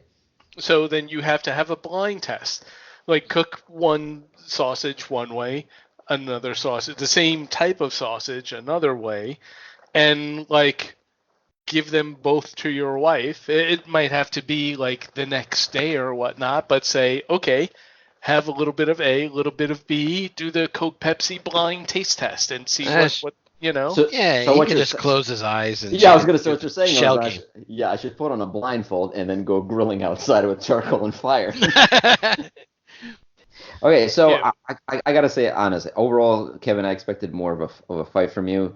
I wanted something more dramatic, like you throwing down your mic and your headphones, walking out of the room, storming out, yelling something about Jews as you leave the room. But I'm very Well, disappointed. I don't. I mean, I don't argue against something unless I know about it, right? So I have no idea really. Oh Do no, you no, no, no, no, no. We live in a time of Donald Trump. You can just say whatever the hell you want. That's fact. It doesn't matter. it's all Truth and lies. Yeah, truth and information doesn't matter. You can just say whatever you want. You can just say, "No, I have all the best barbecues. My barbecue is the best. I know, Believe I me, know, I know. I Okay. know all the good recipes. I don't even need gas or heat. I can just take a piece of meat and squeeze it in my hand, and it's delicious." Oh my God, that So sounds terrible. that's I'm Wow, reminding never to eat that's meat at your house. the worst pickup line ever. Sorry. So, okay. Now that you've told Kevin the error of his ways, how would you explain to him to like start out and into this new life of his with charcoal grilling and everything? Like, let's say he inherited a charcoal grill all this time. He had been using a gas grill, and now he has a charcoal grill and might want to start using that. I mean, Well, I'm my approach. asking for a friend. I'm asking for Kevin. Well, my approach to this is the same thing as with whiskey. I don't actually know anything about whiskey. I don't actually know anything about grilling. I just know the things that I've done and kind of liked or didn't like. I'm like, There is wow, a that was good. Yeah, no, just read a little bit on the Googles. Just go out and get. But the thing is, like, get a decent like I would say get a decent grill. Don't you can try to get the shitty like Walmart ones for $20 just to try it out, but don't use that on a regular basis. Can I stack a bunch of Well, no, if bricks he and like has a put the nice grill grill there? already. No, no, no, you can't. Okay, you can, but the problem there is that you actually, if you really, really want to cook the meat properly, the point is to get the grill really, like, you need to be able to close the lid and get the grill to a certain heat. Because what you're trying to do is you're trying to kind of char the outside of the meat, but you're trying to cook it inside as well, so it's actually edible. But you're not going to be able to do it successfully if you're just cooking on an on an open thing. The other mistake a lot of people make is they cook on an actual fire. You're not supposed to cook on a fire. You're supposed to cook over hot charcoal. So you light the charcoal, you let it burn out, and then when it's like, glowing or at some point actually turns gray, you use the heat from it, you then close the lid and let it do its thing. And is Hmm. will that heat go long enough? Do you have, if Kevin here was using his gas grill, he'd just be able to turn the knobs and adjust the heat that way. Yes. So how would Kevin adjust the heat if he was using The way you adjust the coal? heat and how hot they're burning is you have vents. So if you want the heat to go up, you open the vents to let more air in, and I think you close the chimney to keep it from escaping from the top. And then, certain barbecues will let you also adjust the height of the charcoal in relation to your grill, so you can use that. So that's kind of why I'm saying why you want to get a good one, because or semi. Okay, like the one that I have isn't expensive. The one I got is actually half decent, and it's something like I don't know, $120 or something. You can go out there and buy like a really nice Weber, for example, and spend like $500 on it. Those things are pretty good, are really good for a reason. But if you even drop like under $150, you can get a really decent one with a decent with a good amount of area for cooking.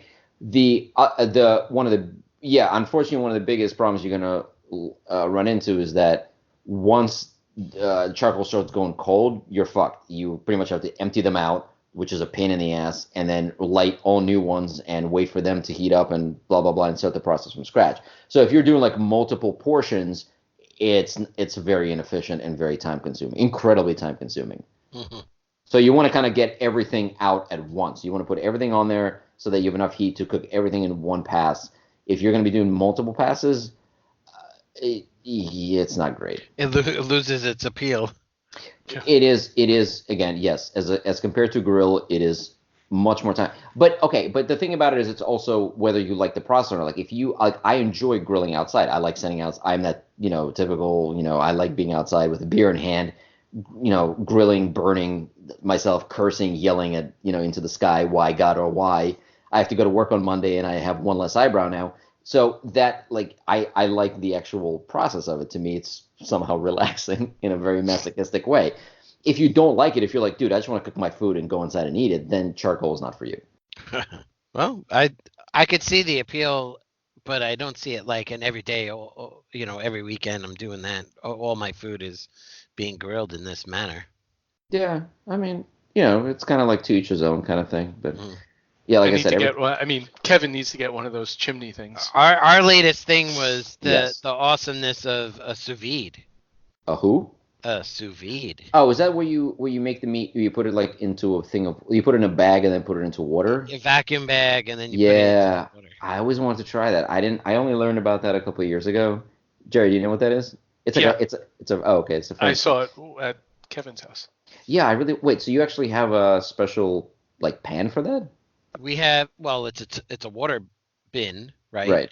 Okay. And it actually has a cover that folds up, but there's a hole specifically for the sous vide heater. So it sits in there, and my wife does it all. So she'll control the entire thing through an app on her phone, which she could like What? leave and go to the That's store, crazy. and it's like, oh, ding, it's done. Oh, okay, shut off, and or whatever. And Wait, say, and then oh, you can leave the house with that thing in there? I mean, yeah, It's just warm it's water. an electric device in water, so who cares? You don't understand. I live in a household where nothing gets even like left plugged in when we leave the house. We have a slow cooker, and that we have to, like, the whole point of slow cooker is you set it, forget it, and leave and go on about your life. 8 hours Yeah, no. overnight No. while you're sleeping. Yeah, no, not overnight because it'll blow up and kill us all. No, like anything. No. Nope, not in this house. I don't have that option. Nope. Well, I mean, a batch of chicken doesn't take hours and hours and hours. How long does that take, by the way? It depends on how thick, like how much that bag.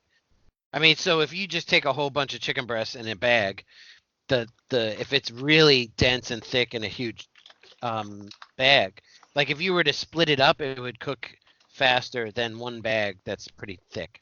So maybe 2 hours. Again, I don't do it, but like 2 hours for a typical large, like a whole package of larger family size pack of chicken breasts. Yeah, I think I definitely want to try it. I haven't gotten around to it. So you have a whole thing for it. I saw it, a friend of mine showed it to me. He literally just takes like a regular pot, fills it with water, puts the meat in like a plastic bag, and just drops it in there. So yeah, well, that's how we started, and so we would like we bought some bags, and it was a little hand pump to vacuum it out, but you theoretically could get a Ziploc bag and like do your best to make sure all the air is out of it and then put it in.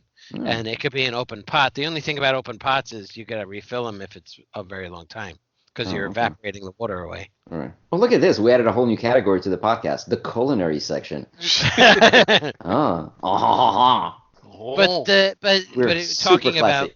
Wait, we did hold on, we did books, we did culinary. Oh man, I'm gonna have to update all the tags on this thing. We're like an intellectual podcast now.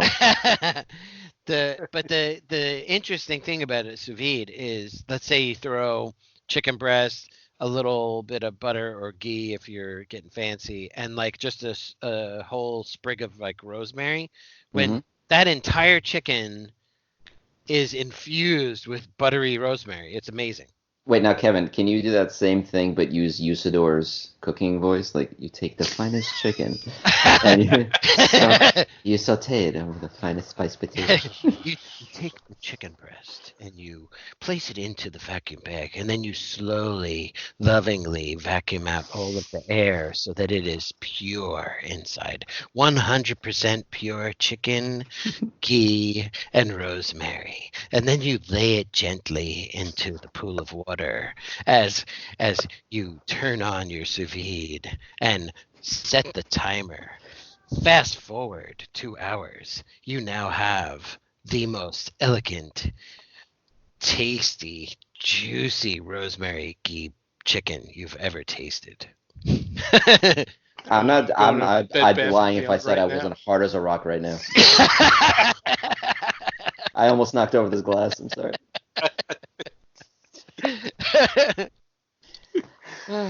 Whew. I'm gonna do some cooking. Very nice. Yeah, no, we definitely have to try it. It's definitely cool. Man, we keep talking about it, but we've never really, we never really did that. Yeah, so Eventually, when we have boys' night, I'll have to ask my wife if I could borrow the sous vide, and we'll do some charcoal runs and do both, and we'll just have the best food. Oh, dude, that'd be awesome. Every night a different kind of cooking method. That'd be awesome. Like one night, yeah, grilling, one day sous vide. That'd be pretty cool. And then Jerry, on the last night, you'll do what? You'll microwave some hot dogs. Okay. Oh, microwave the McDonald's. Oh, Exactly.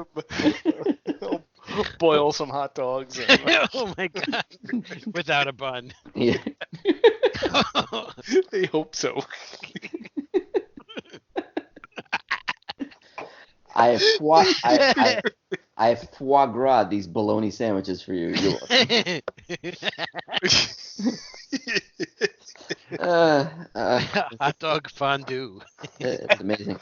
Oh, you know what? I really want to try. Do you guys hear? I mean, I generally hate fast food, but I will try those. Do you guys hear about the Impossible Burgers?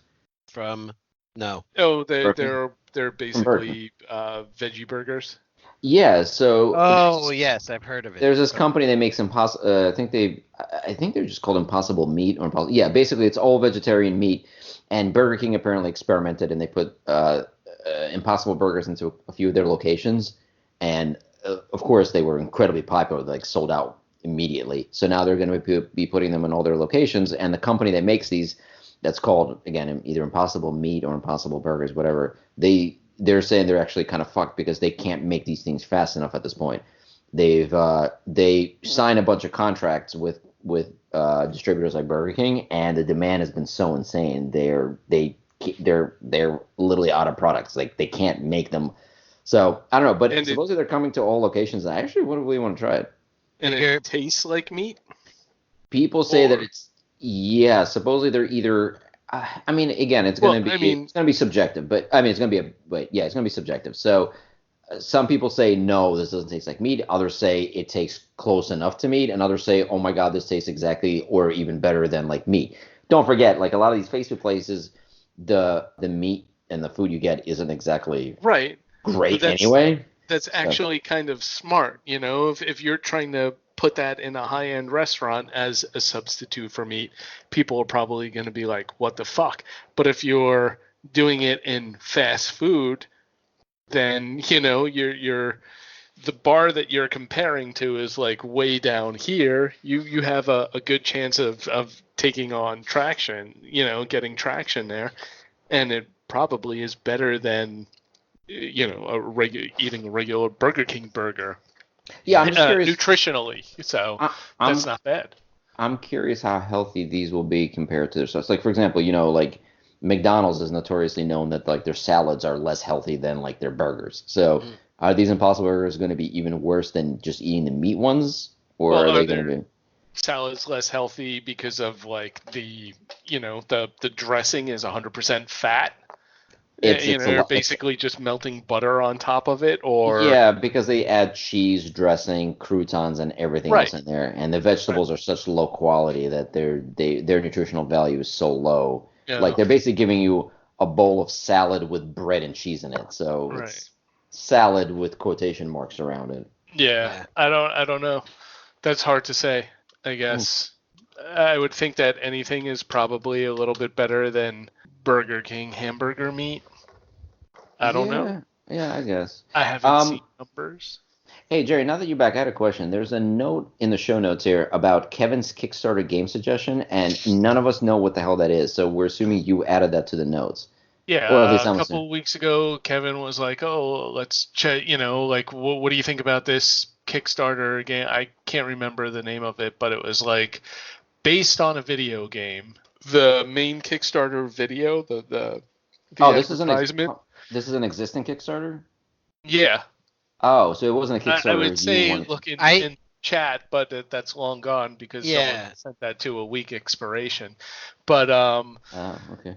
yeah, it was like the video was like, here's the video game playing, and like then it was like a tabletop simulator rendition of like playing the game of it, and I don't know. I'm like, it could be good, but or it could be like a bad video game adaptation. I don't know. I didn't like really look into how the game played, or I downloaded the manual. I didn't get a chance to read it, but there were, and as it is, I've have Gloomhaven that I'm playing sporadically.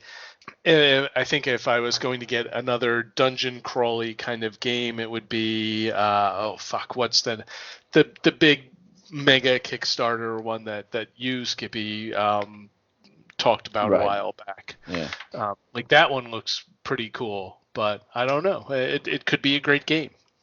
I want to check out. I saw it keeps popping up on my radar for some reason. There's a Breaking Bad board game that Oh my God. I can't imagine it would be good. I'm actually looking it up right now. I can't imagine it would be a good game, but apparently it is. I don't even like. It, I'm looking through the thing right now, and You're gonna die, so make the drugs. oh, spoilers for those who haven't seen is Breaking Bad. it as good as the Rick and Morty Monopoly? Yeah, I don't know if you saw the polos I sent you guys yesterday, but yeah, it's really good. It was a very nice gift that somebody got for us, and I truly appreciate it. And we did have a lot of fun playing it, but it's weird. It's like the little things. Like they could have just put a little more thought. Like I forget what the currency they bring up in Rick and Morty is. During that episode where they go, the one with where they climb the thing with the and find giants. Do you remember that one where like Morty always gets like sexually molested in the bathroom by like the king? It was Oh in yes, season 1. yes, uh-huh. They introduced a currency there that I'm just blanking on the name of right now. Like they could have made that the currency in the game, and they didn't. They could have made the jail be like one of the many space alien jails that they use in the show, and they didn't. There's like a ton of little Yeah. things. Yeah, the fact that there's a bunch of the currency things that are printed incorrectly, and they're kind of like cut off halfway. And some of the properties, which they came up with new names for all the properties instead of the typical Monopoly ones, but they misprinted the board, so like the prices of them are like not printed on there. It's just such a half-ass effort. It's incredible. Oh, What is it, Rick and Morty's Hasbro? popular. Quick, Bob, design a Rick and Morty Monopoly. And like 30 minutes later, he's like, here it is. Good Yeah, job. basically, yeah. No, you're right. It's somebody they literally gave this prize to somebody who watched like 2 episodes of Rick and Morty and was like, "All right, this is good to go. Just Yeah. sell it to the morons." And morons like me are like, "Yeah, money, your money, give me." Here, I to take all this. There's Rick and Morty on it. Yeah, which is yeah. So, but yeah, it so much potential. I do like the little. I thought the little Monopoly pieces are really good. The little things they use to move around the map are pretty good, and they're well made, and they're metal or whatever. But I just wish as much attention to detail went into the rest of it as it did into that one aspect of the game. Isn't there a Rick and Morty like card deck building game, There's a Uh, bunch of them. like a there's Munchkin? There's a lot of them. Yeah, There's a there's a Rick and Morty Munchkin. There's a Rick and Morty Pokemon clone. There's a Rick and Morty, which you guys are aware of, Rick and Morty version of what do you call them? What's that board game that actually? Oh, Munchkins. Yeah. Yeah, Yeah. we just said it. We Right. passed that point a few minutes ago. Sorry. All right, maybe I have. Look, I haven't drank even remotely good whiskey in quite some time, so my I'm happy for you. it's working through my bloodstream. Okay. Woo, pull over. Yeah. Yeah, All right, what was that game that we played? Shit. It was like I don't know. You had to figure out who the alien was. The alien was. It was a game based on the episode where with you got the that from me. imposters. You Yeah. got that from me, the Imposters one. Yeah, my wife and I played that what's it called numerous times. It's actually a really fun game because it's a collaborative game, and it's one of those games where so you've played a few board games with my wife, and Lord knows I love her to death, but like she either really likes the board game or she just refuses to absorb the rules of the game. Really? I so- never got that impression. So if she doesn't like it, she's not even going to make an effort to understand what's happening. So every move is just like you and I make a move, and then she just goes, "Okay, what do I do? Okay, can I do this? No. Can I do this? No. Okay, so I'm going to do this. No, that's a different game." Like, so that was kind of playing like this. It's like, all right, I'm going to, I'm going to flip these cards. I'm going to do this. Like, none of this makes sense. So basically, it's a collaborative game in a way that it's just another thing that I have to do by myself alone in the bedroom. But she's like present. So yeah, it definitely is a fun game.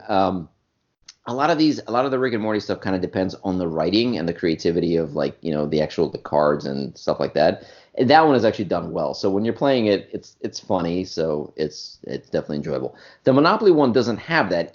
Exactly. It just kind of has like some of the art of Rick and Morty plastered over the existing Monopoly, but Monopoly they didn't reskinned. It's just a theme. Yeah.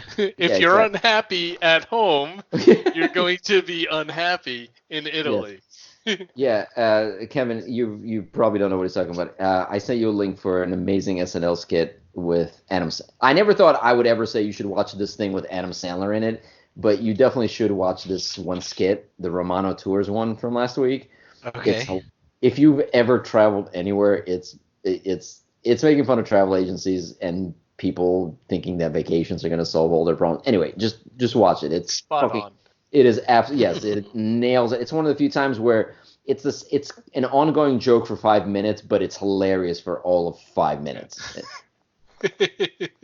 Absolutely great. If you're not going to eat blindfolded strawberries dipped in chocolate at home, you'll be able to take photos in some of the most beautiful locations in the world. But please remember, all photos of you are going to have you in them. So if you don't like the way you look, a gondola is not going to fix that. It's funny just repeating it. It's hilarious, and there's a lot of gags in there. Just watch it. Watch the other one that I posted, the Rectix. The Rectix thing is fun. It's a pill. It's a pill. Wait, it vibrates? Oh, I'm sorry. Did you think it doesn't? Oh my god. Yeah, those were a couple of good ones. Yeah, those are really good. It's I would absolutely say it is the funniest thing that Adam Sandler has done in about 10 or 15 years at this point. So one thing I really also wanted to bring up, just completely switching channels here. Did you guys? I sent you the link for it. Did you see the newest Hobbs and Shaw trailer? The one that I said completely broke my brain. No. Yes. Yeah, I saw that. I don't know. I saw it in as a preview for Endgame. Oh, okay. Well, I haven't seen it. Oh, maybe I did see it in there. It's the one. Okay, so it's. I just want to say how brilliant this series is. Everyone is saying, okay, how are they going to up the next one? How are they? Now they're jumping out of planes and blah blah. And everyone's like, well, the next logical step is space or whatever. The brilliant thing about this is they totally take it up a notch, but they do it by taking a step back. Kevin, I don't know if you saw the trailer, but it doesn't really spoil it because you haven't seen the movie. But as opposed to going off into like these futuristic settings or space or whatever, they actually take it back and they go back to like fighting with like spears and rocks. And that's all I'm going to say about this. But Hey, it is. Mom, what happened to my guns? Yeah, exactly. just please watch the trailer. It's like a 3-minute trailer, and something like the last 30 seconds, it just veers off into complete utter insanity. I can't describe it. You have to watch it. You know what's so I'll do that. That's easy. A trailer. I can watch that.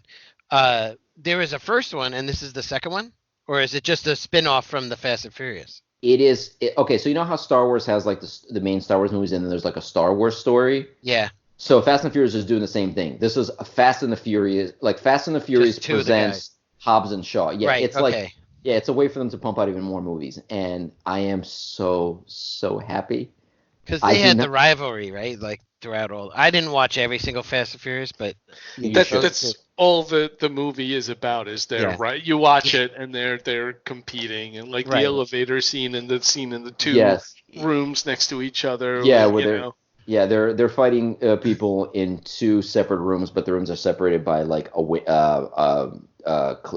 you call it? One-way a window. glass? Yeah, no, it's a window, so they can see into each other's room, but they're 2 separate rooms. And like the Rock enters a room, and there's like one big guy in it, and then Jason Statham enters the room, and there's like 40 guys in there, and they kind of battle their way to the end, and then like at the end, like Jason Statham has to like get through a door which has like facial recognition, so he keeps like picking up a different guy and like slamming their faces into the wall, into the scanner until like he finds the one that works. It's just him taking people and just battering their face against the wall. I'm definitely not doing it justice. You have to see it. It looks like one of the funnest movies ever made. It's going to be terrible. It's going to be stupid, but it's also going to be pure fun. It's not something that even I'm not going to try to overanalyze it because you just can't. Yeah, it definitely looks fun. Yeah. All right. Well, I see the clock, and I'm seeing we're pretty much out of time at this point. Not that it really matters because we've run long. As unexpectedly, this episode is going to be long. Is this episode going to be less than 2 hours? That's short, actually. I figured it would be like 4 or 5 because it's been a while. Well, no, yeah. Well, first of all, we've taken a longer time to record, but we also had a lot of stuff to cover. Did I mention I have a job again? Yeah, that's right. I have fun. Yay! I'm so happy. I am so happy that I can get Coke and hookers again. Oh, it's been so long. I've been drinking shit wine and then using the bottle as a flashlight for like a few months. Terrible. Worst life ever. Okay, and we actually covered most of the stuff on things. So as usual, I'd like to end it with little bit little closing philosophical statement, something for the people. Who wants to go first this week? Jerry, you sighed, sure. so you get to go first. I'll go. Well, congratulations on your newfound employment. But I really hope for his sake that Kevin steps up his game and starts grilling on charcoal. And I'm glad that you helped out my friend, guided him on how to do that. So maybe he'll do that soon. I hope so. All right. So my ending statement is, Skippy, I'm starting to really enjoy when you point out the really shitty movies that everyone can agree to, because then we're all in agreement and they're like amazingly humorous conversations. But like the good ones, we shouldn't talk about them at all. The good movies, you mean? Yeah, because then like we never inevitably all are on the same page. But that's what he wants. Yeah, no, agreeing sucks. Okay, all right, that's fair enough. Kevin, I would like to say that after this episode, I would like to do a spin-off podcast where you discuss recipes and cooking, and I slowly just touch myself as you describe how you marinate your beef for about an hour and a half. And Jerry, you're welcome to join. I'm not really sure. I think I will. Yeah, I think that one might need a video component. Yeah. Okay. All right. Well, I think that's it. I would like to also point out the fact that the next one is going to be episode 10. It is going to be double digits. Wow. So Such dedication. Yeah, so bring your A game, make some notes. I want some interesting topics for next week. Kevin, at that point, there will have been 2 or 3 more episodes of Game of Thrones, so you and I can fight it out about that. Jerry, I don't Uh, know, Pretty much the maybe. last one, right? Yeah, I guess. Yeah, yeah. Actually, it might be over by then. So we'll have that. Jerry, you're gonna need to hope that they're gonna have enough time to make Wandering Earth 2, The Earthening, or something. I don't know, but yeah, just New find something. rotations, Rotations. new orbits. Oh my God. Wandering Earth 2. Now it's Saturn's turn to get it. I really wait. Do they? Oh, by the way, do they? I'm sorry. At the end of Wandering Earth, do they escape the solar system? Like, are they gone? Are they like past Pluto and shit? I, Or do I, they never? I think that they're supposed to be out. I don't know. They Because kind of say like, this is phase one. Phase one is building the engines. Phase two is stopping the Earth from rotating. Phase three is, you know, Launching. more bad science and like stuff like that. So I then like yeah, it's they wander through Earth. No, one of the things that I thought was kind of impressive was they were like, we burn the engines for 800 years, and then we glide for 1200 years, and then we take 700 years to decelerate. And I was like, oh, okay, that was somewhat accurate, like interesting, Well, but the rest of it sucked. Jerry, all they had to do was integrate some of Owner series, like, you know, theoretical sci-fi stuff, and like they might have been able to make it work. But Right. no, let's just I think be a high every school student I think it'd be thinking of great the if physics. I think it'd be great if every sequel was just them dealing with a new planet, and the final movie is just like, oh, there's Pluto, and they just kind of run over it and just and just Smash right through it. yeah, yeah. It's Oh like no, dink. not not Pluto. Oh, Oh. All my of a sudden, dad. like giant windshield wipers that cover most of the earth come by and like wipe Pluto away. When I was a kid, my dad taught me how to play pool. So if we like launch ourselves at Pluto, we'll bounce and just the right angle to go to the next solar system. Yeah. I, Also, I, I still feel like in that movie, like someone somewhere is like, "Hey Bob, did you bring the moon along?" the, And Bob's like, "I thought that was Steve's job," and Steve's like, "No, that was you, Bob." And yeah. someone's like, "Oh fuck." Oh no. We use the CGI budget on that shitty looking snow. Oh, and also by the next episode, I would like someone to explain to me why instead of building 10,000 engines, they couldn't build 10,000 spaceships, or at least, I don't know, half that, 5,000 spaceships, and just put people in those and fly them as opposed to moving the entire planet.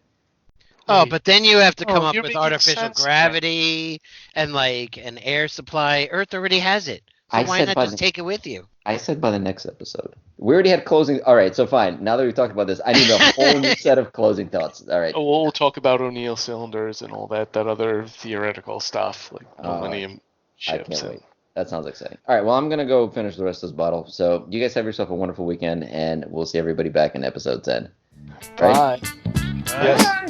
Yes.